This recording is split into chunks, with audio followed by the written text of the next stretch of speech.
그게 다 설계된 거예요. 예. 아, 그렇게 해야 중독이 되고 그걸 많이 써주니까. 예. 근데 중독이 안 되려면 중독 경제랑 중독 장치를 이해하면 돼요. 얘네가 지금 이걸 통해서 나를 중독시키려고 하는구나. 네. 이게 나 돈 쓰게 하는 장치구나. 이걸 알면. 그러면 제가 요거 한번 좀 여쭤볼게요. 저도 이제 유튜브를 하고 네. 그리고 이제 유튜버들의 어떤 뭐 공통적인 뭐 생각이 또 이런 거잖아요. 내 영상을 또 많이 봐줬으면. 네. 그리고 그 유튜브 회사 자체도 그렇게 많이 보게 만들어서 거기다 광고를 붙여서 돈을 버는 구조잖아요. 네. 그러다 보니까 요즘에 유튜브를 보는 분들도 많아지고 TV보다 더 낫다, 재밌다 해가지고 이제는 아예 유튜브에 막 중독된 분들도 많아요. 제 주변에 막 10시간씩 보는 분들 있거든요. 그러면 이런 유튜브도 어떤 그런 중독의 그런 시스템을 이용을 한 건가요? 그럼요. 그러니까 사실은 이제 그 유튜브는 광고를 보여줘야만 돈을 벌잖아요. 그러니까 예전에는 광고가 물건을 팔기 위한 수단이었다고 하면요. 지금은 뭐 많은 기업들에게 특히 테크 기업들에게는 광고 자리를 제공하는 게 가장 큰 돈벌이에요. 광고 자리. 그러니까 왜냐하면은 광고 자리 자체가 워낙에 많고 또 광고 효과는 좋다 보니까 정말로 이제 사업하는 사람들은 전부 다 광고를 하고 싶어 하잖아요. 그렇기 때문에 그런 자리를 제공하는 비즈니스가 지금 가장 이제 큰 이익을 주는 비즈니스고 대표 주자 중에 한 명이 유튜브죠. 그래서 이제 그럴 수밖에 없는데 사실 유튜브 자체가 나쁘다고 보기는 어려운 게 유튜브 안에는 좋은 콘텐츠도 정말 많아요. 제가 최근에 그 주위에서 뭐 부익남 좋다고 좋다고 하더라고요. 그러니까 정말 좋은 콘텐츠들이 많거든요. 그러니까 제 아이도 저는 뭐 네가 보고 싶은 거 봐라. 그러니까 그 아이가 이제는 뭐 유튜브 보면서 공부하고 학원 안 다니고 저희 아이는 학원을 안 다니거든요. 그거 보고 공부해요. 아니 근데 저희 애도 유튜브 좀 보라고 했더니 얘가 무슨 막 그런 거를 자기 관심 있는 걸 찾아보는 거잖아요. 그러니까요. 백과사전처럼. 맞아요. 그래서 이게 사실 세상에는 좋은 사람도 있고 나쁜 사람도 있는 것처럼 유튜브에는 정말 좋은 정보도 많고 근데 이제 좀 안 좋은 정보도 있는 거죠. 근데 이제 문제는 알고리즘인데 이 알고리즘은요. 사실은 뭐 판단은 안 해요. 대신에 알고리즘의 목적은 사람들로 하여금 하나라도 더 보게 만들고 더 오래 보게 만드는 게 목적인데 근데 그러면 알고리즘이 어떤 걸 추천을 하느냐 아무래도 자극적이거나 선정적인 콘텐츠를 이렇게 지금 계속 중간중간에 추천을 해줄 수밖에 없어요. 실제로 이제 페이스북에 저커버그가 공개한 데이터가 있는데 이게 페이스북에서 이 콘텐츠 중에 너무 자극적이거나 선정적이어서 금지가 되는 콘텐츠가 있잖아요. 아예 딱 금지. 거기에 그 경계선에 가까울수록 사람들의 몰입도가 급증을 한대요. 그러니까 페이스북이나 유튜브의 알고리즘은 그냥 사람들 보게 만들려고 경계선에 가까운 콘텐츠를 추천을 해줄 수밖에 없다는 거예요. 나도 모르게 그런 콘텐츠에 자동적으로 노출이 되는 거죠. 그래서 이제 중요한 게 아까 이제 그 자녀분 말씀하신 것처럼 내가 원하는 게 뭔지 알고 그걸 찾아보면 돼요. 그러니까 알고리즘에 따라 가지고 나를 맡기는 게 아니라 내가 찾아서 내가 원하는 거를 볼 수만 있으면 괜찮아요. 뭐 부익남 같은 거 난 부익남 봐야지 늘 부익남 검색해가지고 본다. 그럼 괜찮아요. 검색해서 보는 건 괜찮은데 이게 휙휙휙 이렇게 하잖아요. 하다 보면 딱 걸리는 것들은 대부분 다 알고리즘상 중독시키려고 어떻게든 오래 보게 하려고 그러면 좀 선정적이거나 자극적인 걸로 간다 이거죠. 요즘에 사실 뭐 그 연예인들 보면은 뭐 버젓이 잘 살아 계시는데 갑자기 막 죽었다. 뭐 이렇게 무슨 뭐 이혼했다 뭐 이런 자극적인 내용들도 많이 오고 뭐 몇백만 뷰씩 나오거든요. 그런 것들이 어찌 보면 사람들이 그런 걸 좋아하니까 보죠. 그냥 알고리즘이 그냥 무작위로 막 보내주는 거거든요.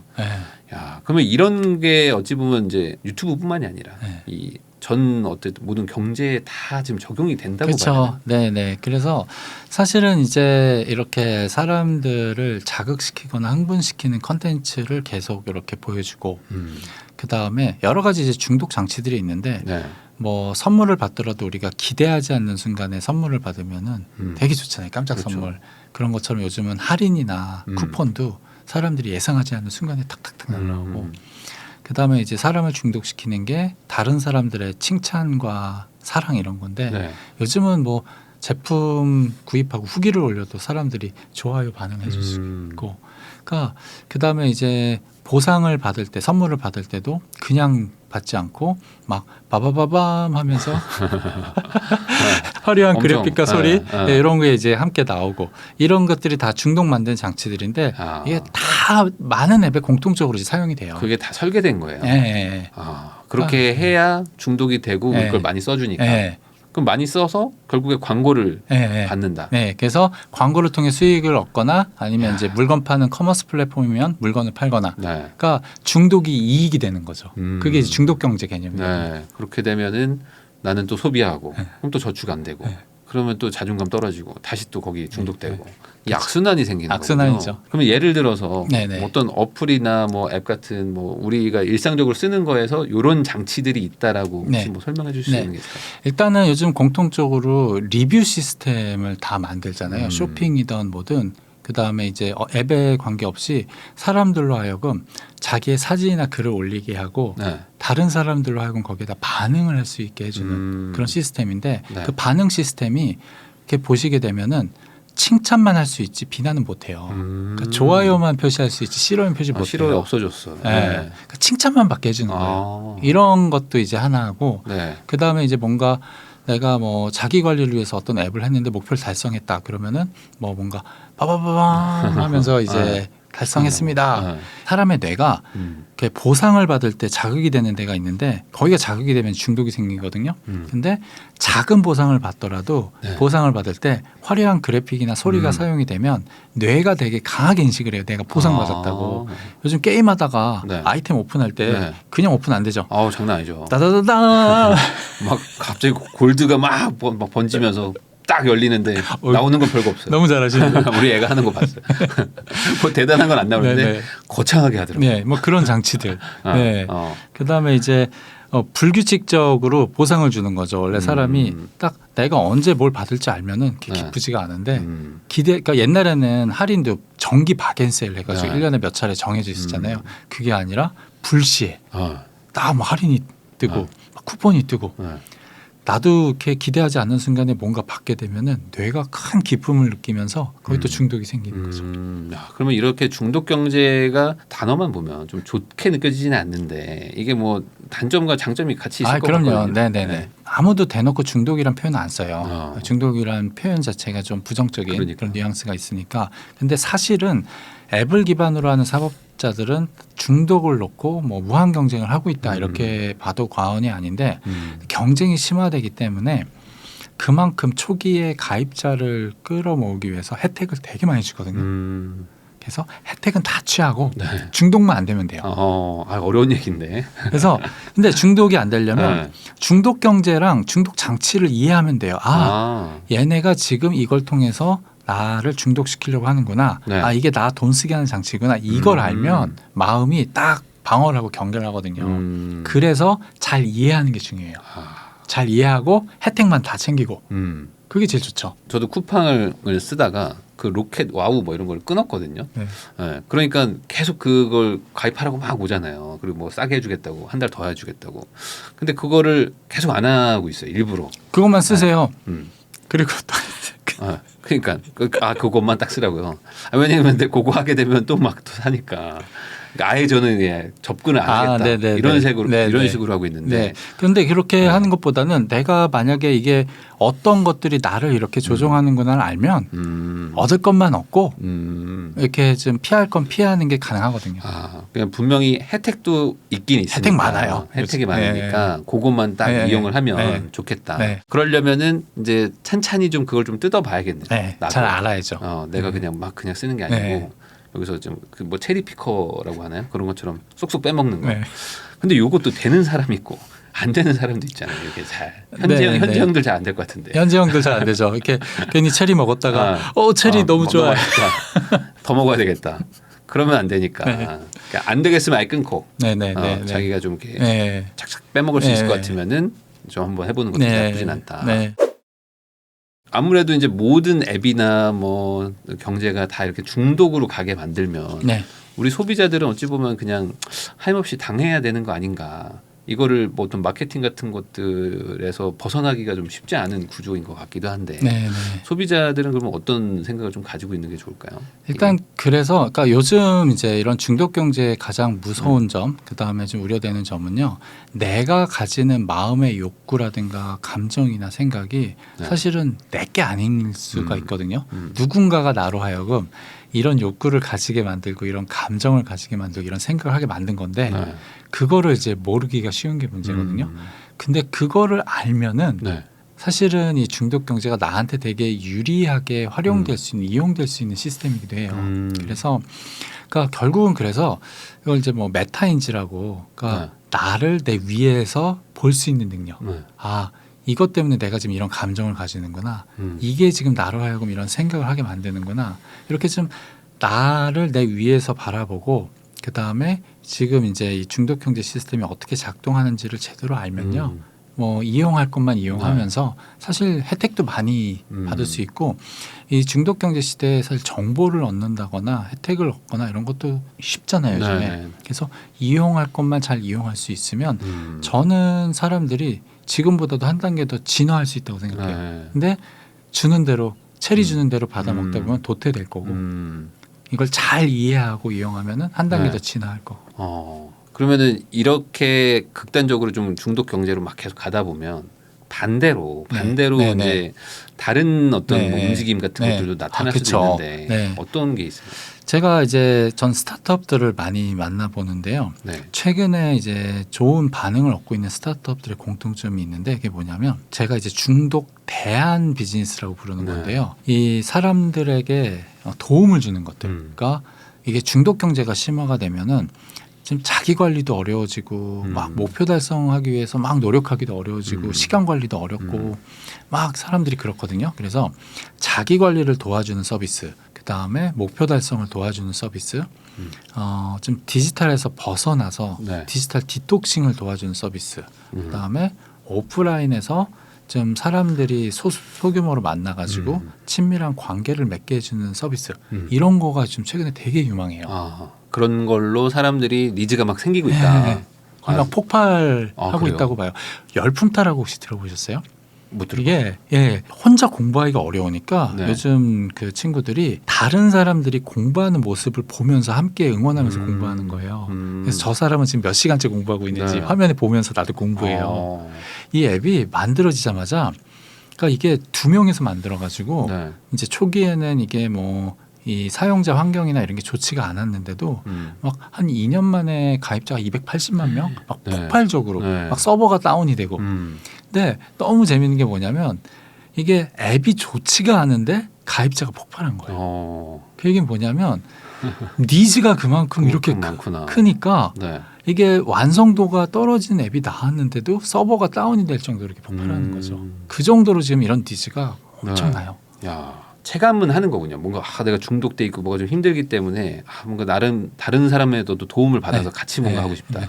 그럼 그런 거를 또 기업들이 또 알고 거기도 또 막 지금 중독에 반대되는 그런 비즈니스 같은 걸 하려고 하나요? 그런 것들을 이제 뭐 고민들은 하고 있는 것으로 알고 있는데 워낙에 이런 것들이 좀 소규모일 경우에 더 효과가 좋을 수가 있기 때문에 특히 만약에 오프라인에서 좀 친밀하게 사람들하고 만나는 그런 서비스라 그러면은 이제 소규모 스타트업이나 작은 이제 사업자들이 유리할 수 있고요. 근데 아까 제가 여쭤보고 싶었던 네. 게 아이한테 네. 뭐 유튜브 마음대로 보라고 네, 네. 얘기하셨다고 네. 했잖아요. 근데 이제 많은 엄마들이 네. 고민 중에 하나가 애가 이제 뭐 심심해하기도 하고 네. 애가 뭐 네. 밥 먹으러 갔을 네. 때 좀 조용히 시키려고 하다 보면 유튜브를 보게 하는데 아 그럼요. 근데 이거 많이 보면은 이거 자연스럽게 중독이 될 것 같고 그쵸. 애가 계속 네. 그것만 찾고 네. 아빠 네. 핸드폰 좀 줘 막 이러니까 네. 그 부분에 대해서 되게 걱정들을 많이 하는데 그쵸. 그런 네. 걱정은 네. 없으신 건가요? 지금은 없어요. 그러니까 저희 아이도 정말 어렸을 때는요. 서프라이즈 에그라고 이제 그 달걀 모양의 초콜릿인데 네. 그 초콜릿을 깨면 그 안에 장난감이 들어있는 너무 단순한 동영상인데 애가 밥도 안 먹고 이것만 보려고 있는 거예요. 아주 어릴 때. 네. 그래가지고 이거 되게 심각하다라고 생각을 해가지고 그 다음부터 애가 보는 유튜브를 제가 늘 같이 봤어요. 집에 있으면. 네. 그러면서 계속 얘기를 하는 거죠. 나는 이런 부분이 안 좋아. 난 이런 부분이 너무 좋아. 계속 대화를 해가지고 하다 보니까 어느 순간부터 아이가 뭐가 좋은 거구나. 뭐가 나쁜 거구나 좀 판단 기준이 생기더라고요. 그러니까 저는 유튜브에 진짜 좋은 콘텐츠가 많다라고 생각하거든요. 자기가 스스로 좋은 콘텐츠를 알아보고 선택하는 능력만 있으면 저는 유튜브는 좋다고 생각해요. 이거를 저는 알고리즘 대항력이라고 부르는데 아이들이 알고리즘에 대한 대항력만 갖추면 되는데 네. 그러려면 아이가 특히 어릴 때 부모가 함께 봐야 돼요. 그리고 부모가 자기가 스스로 이제 어떤 컨텐츠가 좋은 컨텐츠에 대한 기준을 갖고 있어야 돼요. 네. 그러면 이제 같이 보면서 얘기를 하면서 자기가 갖고 있는 기준이 아이에게 자연스럽게 전이가 되죠. 그러면은 이제 그게 갖춰지면은 그래 너 봐. 해도 괜찮아져요. 그러면은 이제 좋은 컨텐츠만 보게 되면 알고리즘도 계속 좋은 걸 보여주려고 하니까 그렇겠죠. 네. 어느 순간만 네. 지나면은 네. 얘가 알아서 봐도 네. 좋은 것만 보고 네. 있겠네요. 아니 근데 이게 저희 애도 역사 이런 걸 좀 좋아하게 됐는데 그런 거 몇 개 보니까 계속 그것만 뜨잖아요. 그래서 애가 갑자기 어떤 분야에 대해서 되게 해박해지는 거예요. 무슨 좋죠, 무슨 돌 종류를 다 알고 있더라고요. 네. 그러니까 그런 것들도 계속 그 찾아보고 약간 순기능도 있는 거네요. 네, 그럼요. 저희 아이도 이제 게임 코딩을 되게 좋아해요. 네. 자기는 뭐 게임 개발자가 되는 게 꿈이다. 그래서 근데 뭐 책을 보지도 않고 뭐 학원도 안 다니고 다 유튜브로 배우거든요. 그러니까 사실 유튜브는 아이들을 한 단계 정말 몇 단계 성장시켜 줄 수 있는 지식 창고랑 같죠. 근데 알고리즘이 막 이렇게 중독시키려고 보여주는 걸 보지 않고 자기가 뭘 원하는지 어떤 게 좋은 컨텐츠인지 이것만 알면 돼요. 아니 근데 이게 그 책에도 쓰셨지만 그 소위 말하는 평평한 지구를 믿는 사람들 있지 않습니까? 근데 그게 이 유튜브를 만나서 폭발적으로 그런 사람들이 막 늘어나고 뭔가 그 잘못된 정보를 약간 맹신하게 되는 기능으로도 유튜브가 쓰이는 것 같더라고요. 그게 그러니까 알고리즘에 따라가다 보면 그렇게 되는 거예요. 그러니까 가령 지구가 평평하다고 주장하는 동영상이랑 그렇지 않다라고 말해주는 동영상이 있다 그러면 그렇지 않다라는 이제 과학적인 증거를 제시하는 동영상이 훨씬 비율이 많은데 이제 유튜브 알고리즘은 이게 평평하다라고 주장하는 동영상을 과대하게 보여줘요. 훨씬 더. 그러니까 훨씬 높은 비율로. 왜냐하면 이게 자극적이고 좀 논쟁적이니까 사람들이 이거에 대해 관심을 가지니까 그러면은 계속 그 동영상만 보게 되는 거예요. 그러면은 이게 만약에 사람이 실제로 유튜브에 존재하는 동영상 비율하고 비슷하게 이 의견과 반대 의견이 같이 노출이 되면 좋은데 한쪽에 좀 논쟁적이거나 자극적인 의견만 일방적으로 계속 보게 되는 거죠. 그러면 다 그렇게 생각하는구나. 나만 몰랐네. 진짜 이게 나는 모르고 있던 어떤 음모론이었구나. 음모구나 이게. 그렇게 생각이 거죠. 근데 저는 이게 좀 이해가 안 되는 게 아니 너무 당연한 이렇게 말씀하시면 또 평평한 지구를 믿는 분들한테 좀 죄송하지만 동그란 게 아닌가. 이거는 좀 그 인공위성이나 이런 데서도 확인이 됐는데 그럼에도 불구하고 그걸 믿게 되는 게 좀 너무 신기한 거예요. 근데 원래 사람의 그 지식이라는 게요. 다 굉장히 쉽게 바뀔 수 있어요. 왜냐하면 우리가 갖고 있는 지식은 대부분이요. 우리가 직접 연구를 통해서 확인한 지식이 아니고 믿음이에요. 그러니까 뭐 인공위성에서 찍은 사진 그거 직접 찍으신 거 아니잖아요. 아니죠. 누가 찍었대잖아요. 그러니까 이거 다 믿음이거든요. 포토샵일 수도 있지. 그러니까 어린 시절부터 우리가 책을 통해서 교실에서 이게 사실이야라고 선생님이 얘기해 주는 거를 받아들인 거예요. 다 믿음이에요. 그러니까 믿음이기 때문에 거기에 반대되는 보다 과학적으로 보이는 증거가 제시되면은 그 믿음이 깨지고 새로운 믿음이 형성이 되는 거죠.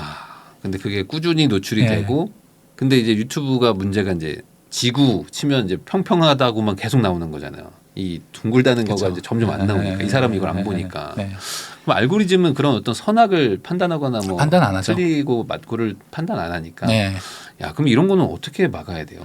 그래서 이제 뭐 미국 같은 경우는 이제 사람들이 막 요구를 해가지고 아예 이제 뭐 이런 구글이나 이런 데서 자체적으로 그 비율을 조정을 하기도 해요.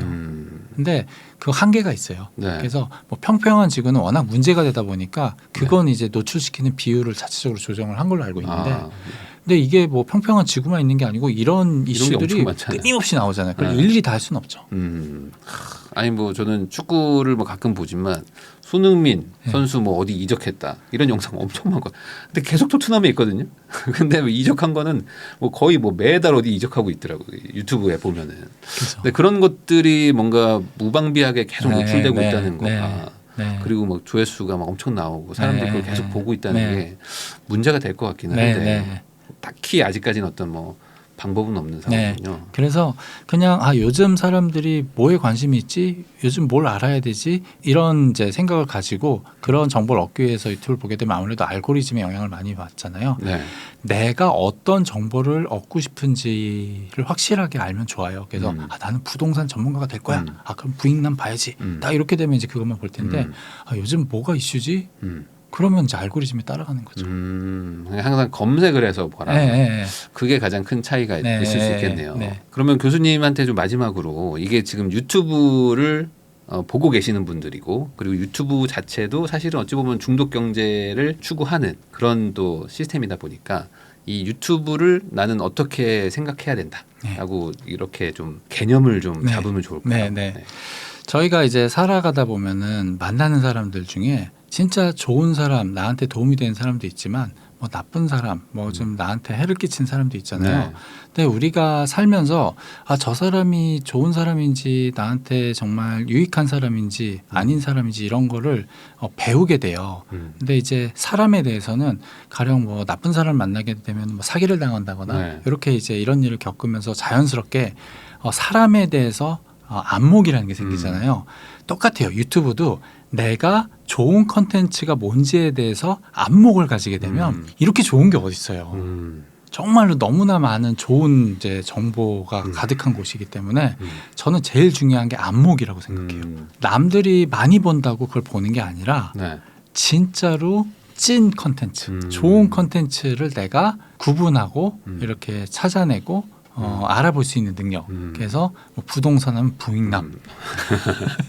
알겠습니다. 네. 근데 물론 이제 그런 능력을 네. 갖추기 위해서는 뭐 책도 많이 네. 보고 이제 이제 공부를 해야겠죠. 그래서 지금 자기가 어떤 관심 있는 분야에 대해서 정말 좋은 채널과 좋은 유튜버를 알아볼 수 있는 안목을 기르는 게 전 제일 중요하다고 생각합니다. 그럼 유튜브는 좋은 거예요. 하긴 그렇죠. 이렇게 공짜로 막 내가 관심 있는 거를 막 수백 개, 수천 개를 찍어주는 사람들이 있으니까 그런 걸 잘 이용하자라고 이제 결론을 내릴 수 있을 것 같습니다. 오늘 연세대학교 경영학과 교수님이신 김병규 교수님 모시고 또 호모 아디투스라는 또 책을 쓰셔서 제가 이제 감명 깊게 보고 이 중독에 대해서 저도 한번 심사숙고했던 어떤 계기가 됐기 때문에 여러분들한테도 한번 소개해드리고 싶어서 제가 모셨고요.